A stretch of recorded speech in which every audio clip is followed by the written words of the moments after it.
So this Tyvek has performed very admirably out here for... I know, baby. Hi, little thing. Hi. Yeah. What's up, Lucky? Yeah. So the Tyvek has performed admirably, but we had some leaking.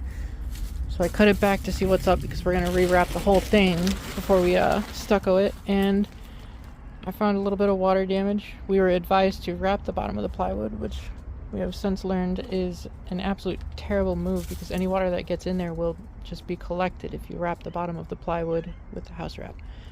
So I scored it all the way down and we have to replace some plywood and rewrap at least this section tonight underneath of this current stuff and replace that plywood. It got a little soft here already. After I sealed everything with the sealant, I noticed yeah, we had a little bit of a leak. Look at this already. As soon as it gets wet, it's done. Gotta replace it.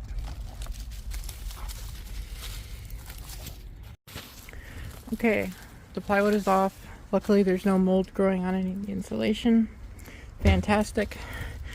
You can see I cut the bottom. It's just a single layer. There was a wraparound going on all the way down. It came down and wrapped around the front. And then we had a top member that went over it to shed water. But obviously it holds water, so I slashed it all the way down. It just gets bad here, so this isn't quite 8 feet long, so I'm going to cut the tail off of a new piece and cut this off. It starts to get really solid again here, so we're going to cut it down to there and up to here and put a new piece down there. So I got to clean off these all these nails gotta go. Look at how this came off. Look at this. This is what our fucking houses turn into, plywood, as soon as they get wet.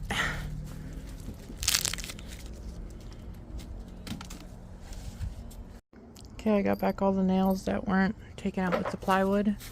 Cleaned it up. Now I'm going to take some measurements, set my saw depth to cut that, draw my line, figure out how much I got. Look at how many nails are in this plywood. Look at how many still came out of the wall. Don't leave your nails on the ground because when you step on them, they'll go through shoes.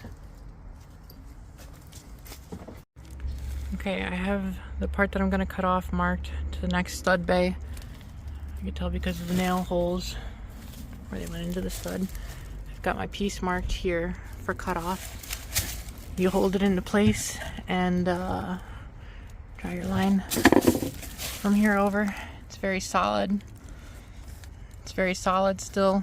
Solid. I start to feel a little bit of crumbly action here. Just the edges are starting to flake. Just the smallest little bit of this is too far gone, you know. And then over here where it was getting kind of bad, we have this corner. Look at how bendy this corner is. That shouldn't be a thing. I shouldn't be able to do this. So that should give us enough good stuff. This has dried out over the last couple days. We left it open after the rain and it's not bad over here. Nothing's fucking wrong with it. So we can get away with this and we can get away with one sheet of plywood. So I set the depth. Now I'm going to cut it and replace it all. Okay, I got the piece cut out. New piece is ready to be cut and the old piece is sitting over there. Ken's preparing the nail gun for me and I'm gonna get ready to use it. Okay, we got everything on. New fucking gap filler studs. Yeah, now I'm gonna tape it and put a new layer of Tyvek underneath of this original layer of Tyvek. Off to each side. Make sure nothing else gets in. We have this shorter section of roof here does not have a very strong pitch on it. The water rushes over the side of the top portion, but on this it just dribbles over very slowly. So we're gonna have to get some kind of a gutter set up here for sure. Okay, I got the new Tyvek on and layered properly and covered up the staples. Got it all on and good to go. Come around the corner. decent corner, blah blah blah.